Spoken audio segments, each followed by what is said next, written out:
না না, আমি কিছুতেই জিনিসটা মেনে নিতে পারছি না। ওই গরিবের বাচ্চাগুলো উন্নতি করবে আমার চোখের সামনে, আমার গ্রামে, আমি সেটা কিছুতেই সহ্য করতে পারবো না। কিন্তু তুই খবরটা ঠিক শুনেছিস তো? খবর কি বলছো ওস্তাদ? আমি তো আজকে বাজারে দেখলাম দোকানের খুঁটি পর্যন্ত পুঁতে দিয়ে এসেছে, আবার নাকি শুনলাম নামও কি একটা দিয়ে ফেলেছে। কিন্তু এমন করে চলতে থাকলে তো আবার নাম বদনাম হয়ে যাবে এই গ্রামে। আমি তো কোনোভাবেই আমার চোখের সামনে এসব ব্যাপার হতে দেখব না। তাহলে আমরা এখন কি করব ওস্তাদ? ধ্বংস। আমরা ধীরে ধীরে ওদের দোকান ধ্বংস করে দেব। কেউ আমাদের আটকাতে পারবে না। রাতের অন্ধকারে গিয়ে ওদের সমস্ত ধান্দা বন্ধ করিয়ে দেব। কিন্তু ওস্তাদ, যদি ওরা জানতে পারে যে আমাদের কাজ, তাহলে তো আমাদের অনেক সমস্যা হয়ে যাবে। আরে আমি থাকতে কেউ জানতে পারবে না। তুই আমাকে এতই বোকা ভেবেছিস নাকি? তুই শুধু দেখে যা আমি কি করি, তারপর খেলা জমবে। তোমরা কেউ বিরিয়ানি লাগলে আমাকে নির্দ্বিধায় বলবে, কেউ কিন্তু লজ্জা করবে না। এই কম দামের বিরিয়ানি একমাত্র তোমাদের জন্যই আমি করেছি, যাতে গ্রামের সবাই আনন্দ করে খেতে পারে। খুব সুন্দর লাগছে। সত্যি জীবনে যে এরকম বিরিয়ানি খেতে পারবো কোনোদিন নিজের পয়সায়, সেটা ভাবতে পারিনি। কাকিমা, তোমার কি খবর? নতুন দোকান করে আমাকে তো একদম ভুলেই গেছো।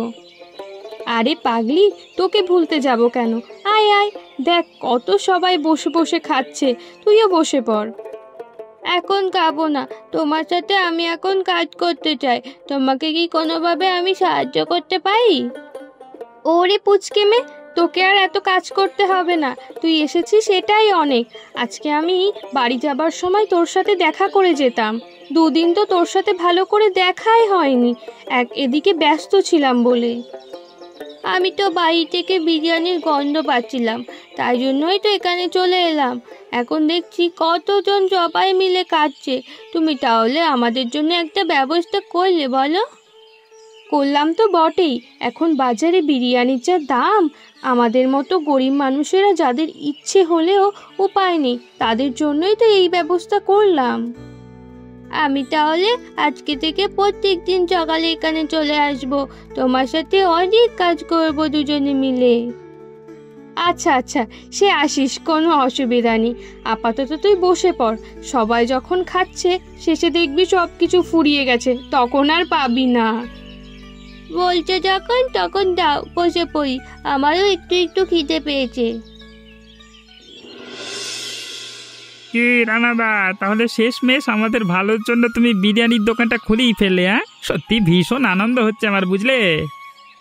আরে আমি কোথায় খুললাম দাদা? আমার স্ত্রীর সাহায্য না পেলে আমি তো খুলতেই পারতাম না এই বিরিয়ানির দোকান। তাই জন্যই বুঝি নাম রেখেছো বউয়ের হাতের বিরিয়ানি। হ্যাঁ, তাছাড়া আর কি, দুজনে মিলে কথা বলতে বলতে হঠাৎ করে আমার মাথাতে এই নামটাই এলো। সেই কারণে আর বেশি চিন্তা ভাবনা না করে এই নামটাই রেখে দিলাম। বুঝতে পেরেছি। তাহলে আমিও কিন্তু যাব একদিন কাজ ফাঁকা হলে। হ্যাঁ, আরে এসো এসো ভাই, আমি তো বারণ করিনি, তোমাদের জন্যই তো আমি এসব করেছি।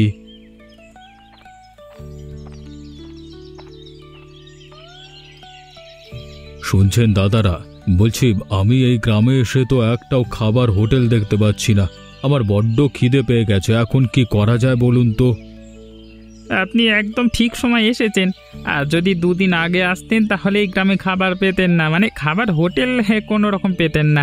আমার রানাদার মতো লোকেদের ঘরেই আপনার খেতে হতো। তাহলে কি আপনি বলছেন এখানে হোটেল আছে মানে কোনো? কিন্তু আমি তো কিছুই দেখতে পেলাম না। দাদা ভাই, আপনি বরং আমার সাথে চলুন, আমার হোটেলে বিরিয়ানি খাবেন চলুন। আমার স্ত্রীর রান্নার নতুন বিরিয়ানির হোটেল কালকেই আমরা খুলেছি। খুব অল্প দাম, আর আপনাকে তো মনে হচ্ছে এই গ্রামে নতুন এসেছেন, আপনাকে কোনো দাম দিতে হবে না।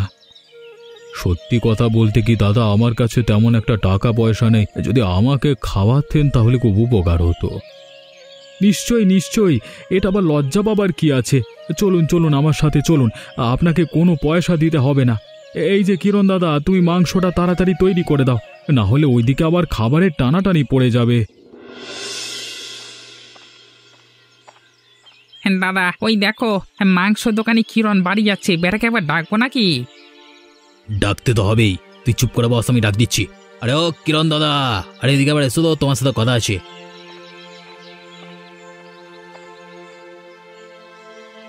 তোদের কি ব্যাপার বলতো দুজনকার? গ্রামে একটা মানুষ কত কষ্ট করে গরিব মানুষদের খাওয়ানোর জন্য হোটেল খুলছে, কম দামে খাবার বিক্রি করছে, আর তোদের দুজনকার সারাদিন এইভাবে কাজকর্ম না করে বসে থাকতে ভাল লাগে? আরে সেই ব্যাপারেই তো আমরা ভাবছিলাম। আরে আমরাও ভাবছিলাম একটা হোটেল করব, কিন্তু হাতে টাকা পয়সা তো নেই, তাই জন্য ওর মতো দোকান করতে পারি না। এই ইচ্ছে থাকলে উপায় হয়। তাই রানা দাদাকে দেখেছিলিস তো, দিনরাত পরিশ্রম করে শহর থেকে কাজ করে টাকা জোগাড় করে আনতো। আরে ওসব কথা ছাড়, আমি তো শুনতে পেলাম তোমার দোকান থেকে ওনাকে মাংস কিনছে, তা সব দাম দিচ্ছে তো, নাকি না কিছু বাকি রেখেছে? হ্যাঁ, ব্যবসা ওভাবে হয় না। ব্যবসা করতে গেলে ধার বাকি একটু থাকতেই হয়, আর সেসব নিয়ে তোমাদের এত মাথা ব্যথা কেন?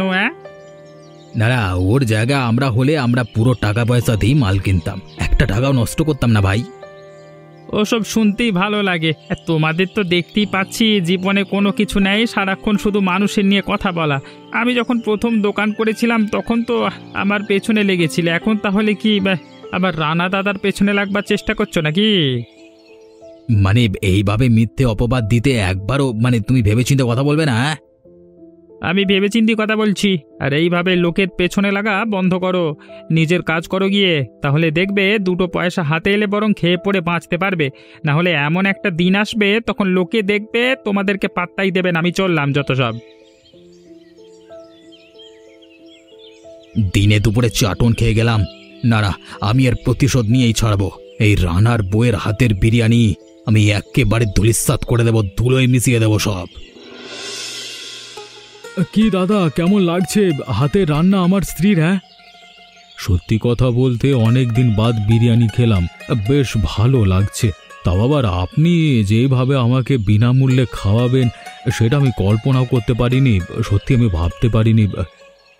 কাকু, আপনাকে কি দুটো বিরিয়ানি দিয়ে যাব? আরে যা যা, জিজ্ঞেস করবার কি আছে, বিরিয়ানি নিয়ে চলে আয় তাড়াতাড়ি। মেয়ে নাকি আপনার? ওকে পড়াশোনা করাননি? এক প্রকার মেয়েই বলতে পারেন, ওর কেউ নেই, অনাথ, আমাদের বাড়িতেই সবসময় থাকে। ওকে পড়াশোনা শেখাবো, তাই জন্যই তো এই ব্যবসাটা দাঁড় করানো। যদি একটু দাঁড়িয়ে বেশ কিছু টাকা পয়সা চলে আসে তাহলে কিছুটা টাকা খরচ করা যাবে। তা ভালো, সত্যি আপনারা খুব ভালো মানুষ। দেখবেন একদিন না একদিন আপনার এই উপকারের প্রতিদান আমি দেবই। আরে কি মুশকিল, আমি প্রতিদান পাওয়ার জন্য আপনাকে খাওয়াচ্ছি এটা ভাববেন না। আপনি খান, মন দিয়ে খান, ওসব কথা এখন বাদ দিন। আপনি এখন বসুন, এই গ্রামের সম্বন্ধে আমি জানতে চাই, একটু আপনি আমাকে বলুন তো। বসুন বসুন। আজকে বেটার সর্বনাশ করে ছাড়বো। কিরে নকলা, এই আগুন লাগাবি নাকি না শুধু ভেঙে দিয়ে চলে যাবি? চারিদিকে তাকিয়ে মনে হচ্ছে ঝড় বাদলা হতে পারে রাতের বেলাতে। আগুন না লাগিয়ে যদি আমরা ভেঙে দিয়ে চলে যাই তাহলে ভালো হবে। দরকার হলে একটা বড় গাছের ডাল কেটে এনে দোকানের উপর ফেলে দেব। সেটাই বরং ভালো হবে, কিন্তু আশেপাশে কেউ নেই তো, ভালো করে তাকিয়ে দেখেন একবার। আর যদি ধরা পড়ি তাহলে কিন্তু আর আমাদের আরে না না দাদা, আমি চারিদিকে ভালো করে দেখে নিয়েছি, তোমাকে ওসব নিয়ে কোনো চিন্তা করতে হবে না। ঠিক আছে ঠিক আছে, তাহলে চল আমরা তাড়াতাড়ি কাজটা শুরু করে দিই। আর বেশি দেরি করলে কিন্তু আমাদের দেরি হয়ে যাবে। হ্যাঁ, কি ব্যাপার, তোমরা কারা? আর এই দোকানের সামনে তোমরা কি করছো? কি মানে করছো? হ্যাঁ, কি হয়েছে স্পষ্ট করে বলো। তোমরা এখানে কি চুরি করতে এসেছিলে? এই না না, চুরি করতে আসবো কেন, আমরা তো এসেছিলাম এখানে খাবার খেতে, কিন্তু এখন তো দেখছি দোকান বন্ধ হয়ে গেছে। চল চল, এখানে দাঁড়িয়ে থেকে লাভ কি? এইদিকে আবার বৃষ্টি আসবে বলে মনে হচ্ছে, চল না তাড়াতাড়ি চল চল চল। হ্যাঁ হ্যাঁ চলো চলো, এখানে দাঁড়িয়ে থেকে লাভ নাই তো, খাবার যখন পেলাম না তো। কি ব্যাপার, এই দুটো লোক তাহলে কি এখানে কোনো ষড়যন্ত্র নিয়ে এসেছিল? ভাগ্যিস আমি রাত্রিবেলায় ঘুরে ঘুরে গ্রাম পরিদর্শন করছি, না হলে ওরা নিশ্চয়ই এদের দিকে একটু লক্ষ্য রাখতে হবে ভালো করে। রানা ভাই, আরে ও রানা ভাই, ঘুমিয়ে পড়লে নাকি? একবার বেরিয়ে আসবে। রানা ভাই, একবার বেরিয়ে এসো, তোমার সাথে কথা আছে। কি ব্যাপার, এত রাতে আমাকে ডাকছে কে? কি হয়েছে কি? আমাকে চিনতে পারছো ভাই? আজকের দিনের বেলাতে তোমার দোকান আমি খাওয়া দাওয়া করলাম। ও হ্যাঁ হ্যাঁ, আপনি হঠাৎ এত গভীর রাতে আমার বাড়িতে কি করছেন? আরে এতক্ষণ তো ব্যাপারটা মাথায় আসেনি। উনি আজকে খেতে বসে গ্রামের সম্বন্ধে অনেক কিছু জানতে চাইছিলেন, আমিও তো সবকিছু বললাম। উনি চোর ডাকাত নয় তো? আপনি আমাকে চোর ডাকাত ভাববেন না, আসলে একটা উপকার করবার জন্য এলাম। উপকার? এত রাতের বেলায় কি উপকার করতে এসেছেন? আমাকে একটু খুলে বলবেন? দেখুন, কাঁচা ঘুমে উঠে এসেছি। আসলে আমি আজকে রাতের বেলায় তোমার দোকানের সামনে দিয়ে যাচ্ছিলাম, হঠাৎ করে দুজনকে দেখলাম তোমার দোকানের সামনে অদ্ভুতভাবে দাঁড়িয়ে থাকতে। ওদের দেখে আমার খুব সন্দেহ হচ্ছিল, তাই জন্য আমি কিছু প্রশ্ন করতেই ওরা উত্তর দিয়ে না দিয়ে পালিয়ে গেল। বলছেন কি? হ্যাঁ, সত্যি বলছি। তাই জন্যই বলছি, সবাই মিলে ঘরে না থেকে রাত্রেবেলায় অন্তত ওখানে পাহারা দেবার ব্যবস্থা করুন। আমার এই লোক দুটোকে একদম ভালো লাগছে না। আমি তো চিনি না, না হলে ওদের নাম বলে দিতাম। যদি কোনোদিন দেখতে পাই ওদেরকে তাহলে নিশ্চয়ই বলবো। কিন্তু একটা কথা বলুন তো, আপনি এত রাতের বেলায় থাকছেন কোথায়? আমার এখানেই থাকুন। না না, তাহলে একটা কাজ করি, আমি বরং দোকানের সামনে গিয়ে পাহারা দিই। আপনি ঘুমান, ভোরবেলায় আপনি চলে যাবেন। আপনারা কাজ যখন করবেন আমি এদিক ওদিক ঘুরে বেড়াবো। আপনাকে শুধু শুধু এত কষ্ট? কষ্ট হবে না। আজকে দিনের বেলাতে হাসি মুখে আমাকে খাইয়েছেন, ধরে নিন তার প্রতিদান এটা। হঠাৎ করে কি সব হতে শুরু করলো, আমি তো কিছুই বুঝতে পারছি না।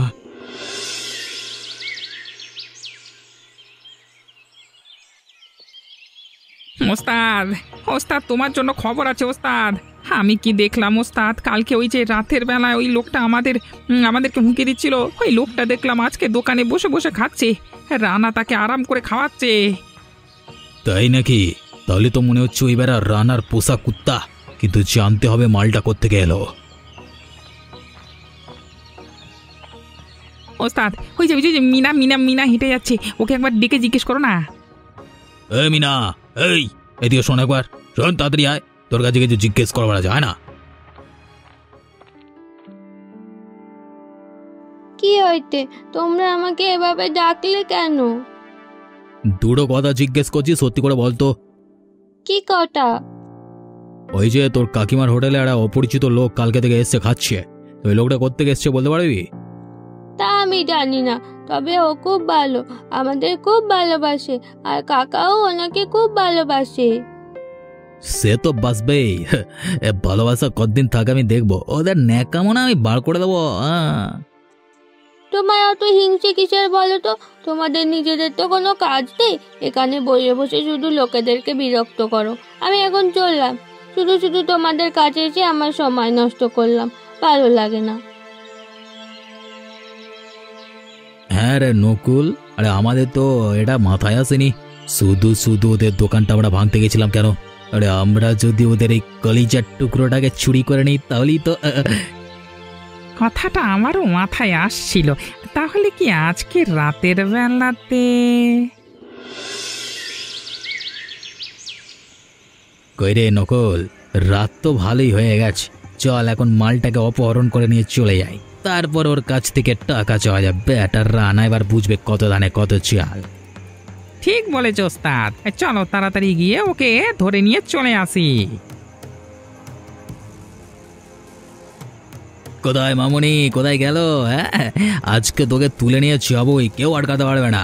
কোথায় মামুনি, একবার দেখা দাও, ঘর অন্ধকার করে রেখেছো কেন? হ্যাঁ, কি ব্যাপার ওস্তাদ, এখানে তো মনে হচ্ছে কেউ নেই, তাহলে গেল কোথায় মালটা? তাহলে কি রানাদের বাড়িতে থাকতে শুরু করেছে নাকি? আমরা যদি আগে পরিকল্পনাটা করতাম তাহলে খুব ভালো তো। হুতাশ করে লাভ নেই ওস্তাদ, আমাদের আরও কিছু পরিকল্পনা করতে হবে, না হলে হবে না। মনে হচ্ছে আমাদের আগের পরিকল্পনা ফিরে যেতে হবে। কিন্তু সব সময় আমাদের পরিকল্পনায় মাত দিচ্ছে কে বলতো? আমরা একটা করব বলে ভাবছি, অমনি সঙ্গে সঙ্গে আমাদের পেছনে বাঁশ দিয়ে দিচ্ছে। এটাই তো ভাবছি, কে হতে পারে? আমার মনে হচ্ছে ওই লোকটা। দাঁড়া দাঁড়া, আমাদের পরিকল্পনাটা ঘোরাতে হবে। সবসময় এদেরকে আক্রমণ না করে ওই লোকটা একটা ব্যবস্থা করতে হবে। কিন্তু ওই লোকটা এমন উড়ে এসে এদের উপকার করছে কেন?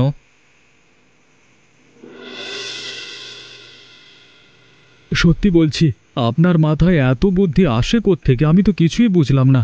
আপনি কোনো না কোনোভাবে ঠিক বদমাইশদের মনোভাব জানতে পেরেছেন। আপনি কে বলুন তো?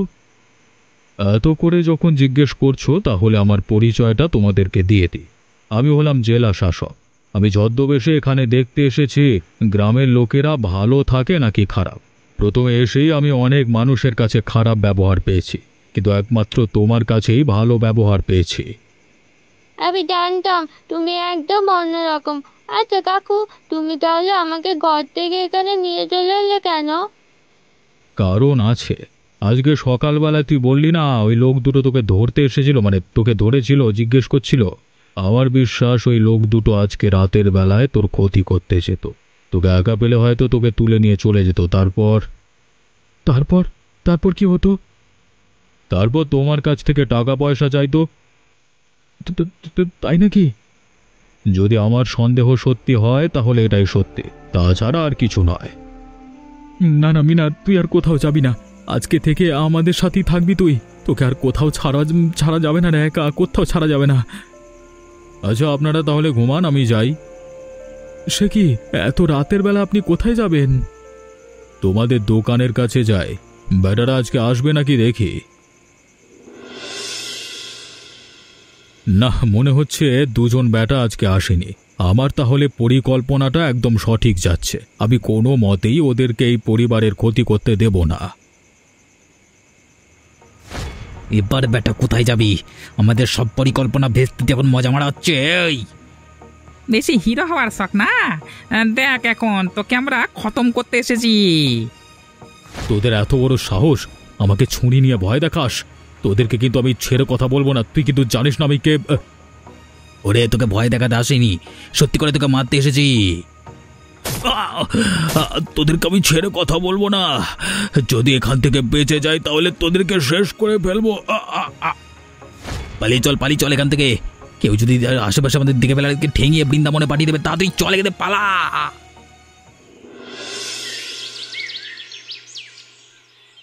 আমি কোথায়? ওরা কি আমাকে মেরে ফেলেছে? না না, আপনি সুস্থ আছেন। আপনাকে বারবার করে বললাম আপনি যাবেন না কালকে রাতে ঘর থেকে। যদি আপনি আমার কথা শুনতেন তাহলে এত বড় ঘটনা ঘটতো না। আর আমরা যদি আরেকটু দেরি করতাম তাহলে। তোমরা আমাকে বাঁচিয়ে নিয়েছো। হ্যাঁ, কালকে রাতে আমি আর ঘরে থাকতে পারলাম না, মনটা আনচান করছিল। তাই জন্য আমিও গেলাম দোকানের দিকে। তারপর দেখলাম আপনি এরকমভাবে পড়ে আছেন রক্তাক্ত অবস্থায়। তারপর ডাক্তার ডেকে এনে আপনাকে সুস্থ করা হলো। ভাগ্য ভালো, ছুরিটা অল্পের ওপর দিয়ে গেছে। ওই দুটো লোককে কোনোদিন ক্ষমা করব না। আমি যদি একটু সুস্থ হতে পারি তাহলে ওদের শাস্তির ব্যবস্থা করব। আপনি কি শাস্তি দেবেন? গ্রামবাসীরা ওদেরকে ধরে গাছেতে বেঁধে রেখেছে। আমার স্ত্রী আর মিনা গেছে ওদেরকে আচ্ছা করে ধোলাই দিতে। ডাক্তার কি বলছে? আমি সুস্থ হতে পারবো তো? আরে হ্যাঁ হ্যাঁ, একদিনের মধ্যেই আপনি সুস্থ হয়ে যাবেন। ওগো, আমাদেরকে ছেড়ে দাও। সেই ভোরবেলা থেকে আমাদের দৌড়ে পিটিয়ে যাচ্ছে। শ্বাস কষ্ট হচ্ছে না নাকি? আমাদের দয়া করে ছেড়ে দাও, প্রচন্ড কষ্ট হচ্ছে। ছাড়বো? ঝাঁটা খেকোর দল, তোরা দুজন কবে থেকে আমাদের পেছনে লেগে আছিস? কিছু বলিনি। কালকে রাতে তোরা একটা ভালো মানুষকে মেরে ফেলতে চেষ্টা করলি। তোকে কিছুতেই ছেড়ে কথা বলা যাবে না। আমি আর করবো না, আমাকে ছেড়ে দাও। আমাকে রোজ আবার বলেছিল, আমি করে ফেলেছি, আমি করবো না। এখন আমরা ঝাঁটাপেটা করছি, চুপচাপ মার খা। যদি গ্রামবাসীরা এসে মারতে শুরু করে তাহলে কিন্তু হাড়গোড় ভেঙে সব আলাদা করে দেবে।